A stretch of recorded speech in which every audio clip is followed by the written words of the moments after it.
Galnet News Digest, 14th of June 3308. We read the news so you don't have to. In this week's news, Salvation maintains a communications blackout in the face of serious allegations. The Alliance prepares to start bribing councillors over the Sirius contract. Professor Palin is building up a huge pile of Thargoid sensors. There are 2 COI collisions this week. And we discover that 2 commanders have actually walked all the way around a moon without an SRV.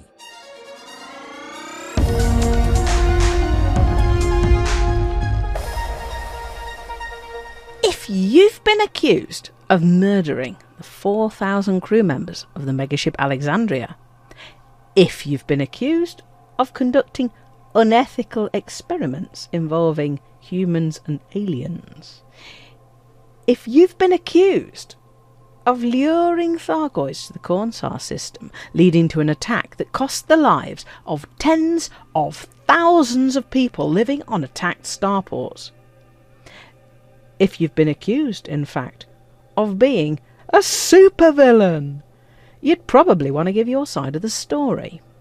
But Salvation remains completely silent and has said absolutely nothing to rebut these extremely serious allegations. Is this a tacit admission of guilt? Meanwhile, the 3 superpowers have been rather awkwardly trying to justify their continuing reliance on Salvation for their protection from the Thargoids. Admiral Rachel Ziegler pointed out that with no guarantee Sirius Navy will continue to provide protection to the Alliance Defence Force has little option but to stick with Salvation, despite the accusations against him. Senator Denton Petraeus is clear that the Empire has nothing in its arsenal that comes close to what Salvation's superweapon can achieve, and that defeating the Thargoids must be the priority, regardless of the means. While the majority of federal voices have refused to be drawn into the controversy, Fleet Admiral Teo Maikori, who has been reviewing Ramtar's evidence about Salvation's superweapon, says he now intends to extend his investigation to the recently discovered information that links Salvation to INRA and to azimuth biochemicals. For now, the superpowers seem content to continue supplying troops to Salvation and funding the development of his potentially unethical superweapon.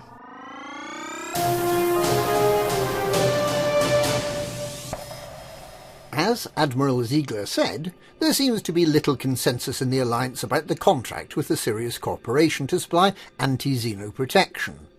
Following the Riort Mining Coalition's failed attempt to leave the Alliance rather than have a Sirius Navy megaship parked up in the system, the Prime Minister has only managed to gain enough support for the arrangement by running a 3-month trial. With that trial now over, MAN now needs to win a vote in the Alliance Assembly to make the arrangement permanent. The possibility of expanding the Alliance and the relative freedom from Salvation's dubious activities that the defence contract would bring must surely count in the Prime Minister's favour, despite the groundswell of unrest that is felt, particularly in the Alliance Old Worlds. With Councillor Nakato Kane arguing vociferously that all the Sirius Corporation managed to achieve during the trial was a rather half-hearted humanitarian relief convoy for the Thargoid-attacked station in the Didio system, which is hardly a ringing endorsement of the corporation's anti-Thargoid capability, and with the Alliance Assembly seemingly finely balanced on whether to vote through the defence contract, it seems almost inevitable that both the pro- and anti-Sirius factions will resort to buying votes by one means or another. Commanders who wish to influence the Assembly's decision are advised to remain vigilant for appeals from the 2 Alliance interest groups.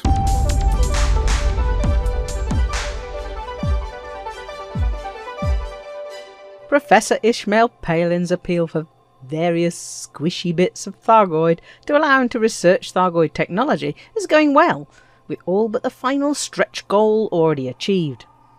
Commanders were asked to supply as many samples of Thargoid sensors and probes as they could find, along with any Thargoid resin that might happen to be lying around.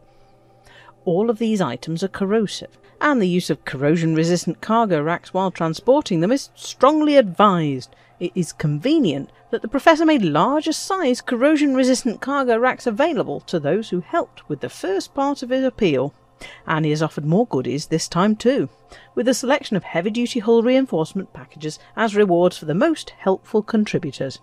Quite why Palin thinks hull reinforcements are important remains to be seen. Perhaps it's an indication of the next task he has in store for us. Perhaps he's finally just getting round to requesting those tissue samples he was thinking about a couple of months back.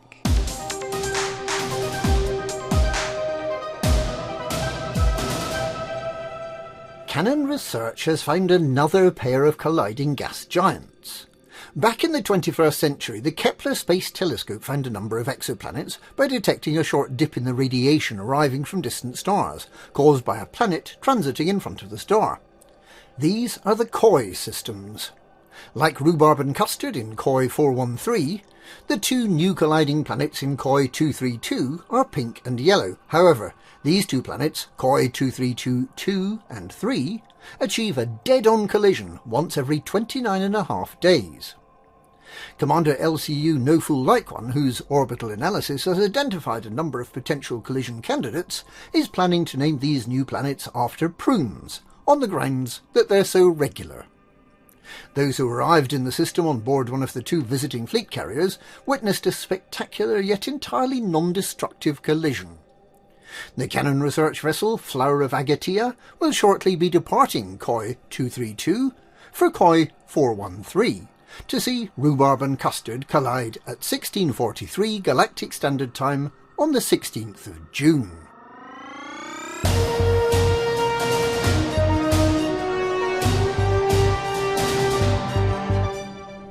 The conclusion of Commander Alec Turner's circumnavigation in a Scarab SRV of planet Col 359 sector BE-Q C6-O 7b last week seems a little less of an amazing feat this week, after we discovered that Commander Frank Dolas has become the second commander to walk round a planet since it became possible last year.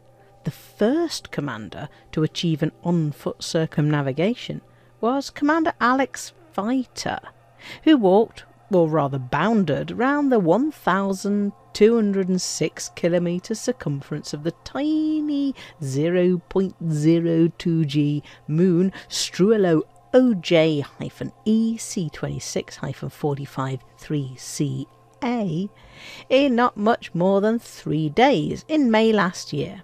Commander Frank Dolas' journey, which concluded on the 2nd of June, was on the comparatively larger moon HIP 88155 AB2b, which has a massive 0.04G gravity and a circumference of 2,331 kilometres. He recorded every bounce he took over the 105 hours of travelling over an elapsed 19 days. It's gripping viewing. We really do recommend watching it the whole way through whilst you're doing a less interesting task, such as watching paint dry. As a bit of audience participation, you might like to try saying boing every time the commander bounces. Or perhaps not. And that's this week's Galnet News. Galnet News, we read the news so you don't have to.